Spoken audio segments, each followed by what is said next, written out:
Your daily dose of inspiration. नमस्ते। कभी सोचा है कलाई पर बंधी ये छोटी सी चीज हमारे स्वास्थ्य के बारे में कितना कुछ बता सकती है। आज हम इसी के दुनिया में उतरेंगे, फिटनेस ट्रैकर्स की दुनिया में, और देखेंगे कि ये डिवाइस हमारे शरीर के राज कैसे खोलते हैं। बस एक पल के लिए सोचिए, क्या हो अगर किसी की कलाई ही उसके शरीर की पूरी कहानी पढ़ सके, एक खुली किताब की तरह। सुनने में कमाल लगता है ना? यही सवाल, यही सोच इन डिवाइसेस के पीछे की असली वजह है, और आज हम इसी की तह तक जाएंगे। तो चलिए सबसे पहले बात करते हैं हमारे शरीर की। ये एक तरह का ब्लैक बॉक्स है ना? अंदर न जाने क्या क्या चल रहा होता है, लेकिन हमें बाहर से बहुत कम समझ आता है, और हमारी कोशिश हमेशा यही रहती है कि इसे किसी तरह बेहतर समझ पाएं। अक्सर ऐसा लगता है कि अपना शरीर एक रहस्य है, एक पहेली, और फिटनेस ट्रैकर्स वो एक ऐसी चाबी होने का वादा करते हैं जो इस ताले को खोल सकती है। ये उन चीजों पर रोशनी डालते हैं जो अब तक हमारी नजरों से छिपी हुई थीं। अच्छा, तो अब आते हैं सबसे बड़े सवाल पर। इस छोटी सी मशीन के अंदर आखिर ऐसा है क्या? ये हमारे बारे में इतना कुछ जान कैसे लेता है? चलिए इसके अंदर झांक कर देखते हैं, पता लगाते हैं इसके राज। तो फिटनेस ट्रैकर आखिर ये है क्या चीज? देखिए, बिल्कुल सीधी साधी भाषा में ये एक पहनने वाला डिवाइस है जो हमारे कदमों, दिल की धड़कन, यहाँ तक कि नींद की क्वालिटी जैसी चीजों को रिकॉर्ड और मॉनिटर करता है।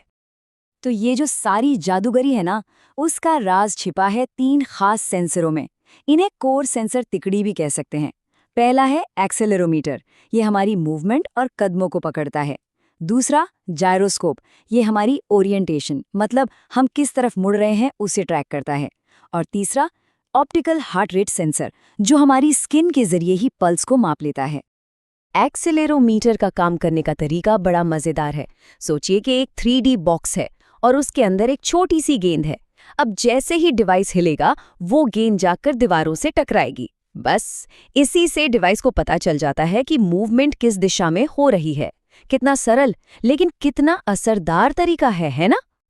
और अब आते हैं ऑप्टिकल हार्ट रेट सेंसर पर। ये तो और भी कमाल की चीज़ है। ये क्या करता है? ये कलाई पर हरी LED लाइटें डालता है।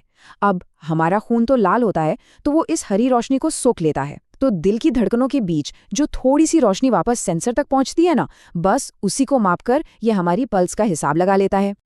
तो ठीक है, अब हमें सेंसरों के बारे में तो पता चल गया, लेकिन ये जो डेटा इकट्ठा होता है, ये हमारी रोज की कहानी कैसे बनता है? मतलब ये हमारी हरकतों को उन मैट्रिक्स में कैसे बदलता है जो हम ऐप में देखते हैं? इसका एक बेहतरीन उदाहरण है हमारी नींद का डेटा। जैसे ये चार्ट देखिए। ट्रैकर्स क्या करते हैं, वो नींद जैसी कॉम्प्लेक्स चीज के डेटा को भी इतने आसान विजुअल्स में बदल देते हैं कि कोई भी इसे आसानी से समझ सकता है। और ये सिर्फ नंबर नहीं है, ये डेटा असल में हमारे शरीर की लिखी हुई एक रोज की डायरी है। वक्त के साथ ये हमारी एक्टिविटी, आराम और रिकवरी के पैटर्न को सामने लाता है, और इससे हमें खुद को बेहतर समझने में मदद मिलती है। लेकिन एक मिनट, क्या ये नंबर 100% सही होते हैं? यहाँ पर एक बहुत जरूरी सवाल उठता है, सटीकता बनाम जागरूकता का। इन नंबरों के पीछे की सच्चाई आखिर है क्या? देखिए, ये समझना बहुत जरूरी है कि ट्रैकर्स किस काम के लिए बढ़िया हैं और किसके लिए नहीं। जैसे कि अगर हमें हफ्ते भर की प्रोग्रेस देखनी है या अपने सोने का पैटर्न समझना है, तो ये कमाल के हैं। लेकिन अगर बात एकदम सटीक कैलोरी गिनने की हो या फिर किसी मेडिकल जांच की, तो नहीं, ये उसके लिए नहीं बने हैं।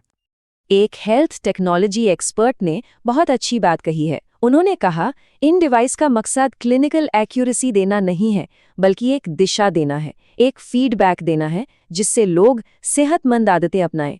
और सच पूछिए तो इनकी असली कीमत यही है। तो चलिए, अब हम अपने आखिरी और सबसे अहम हिस्से पर आते हैं। ये सिर्फ नंबरों का खेल नहीं है। हमें इस डेटा को एक रिपोर्ट कार्ड की तरह नहीं, बल्कि एक टूल, एक औजार की तरह इस्तेमाल करना है। तो सवाल है कि ट्रैकर का इस्तेमाल समझदारी से कैसे किया जाए। 3 बातें हैं। पहली, रोज रोज के उतार चढ़ाव पर मत जाइए, बल्कि लंबे समय के ट्रेंड्स पर ध्यान दें। हफ्तों महीनों के पैटर्न देखिए। दूसरी बात, डेटा को अपनी फीलिंग्स से जोड़कर देखिए। जब नंबर अच्छे हैं तो क्या एनर्जी लेवल भी अच्छा है? और तीसरी और सबसे ज़रूरी बात, इसे एक मोटिवेटर की तरह इस्तेमाल कीजिए। ऐसा कुछ जो आपको अच्छे बदलाव के लिए प्रेरित करे, न कि टेंशन दे। तो आखिर में एक सवाल पर आकर रुकते हैं, क्या हमारा मकसद सिर्फ हर कदम को गिनना है या फिर हर कदम को कीमती बनाना है? जरा सोचिएगा। शायद असली जवाब इसी सवाल में छिपा है।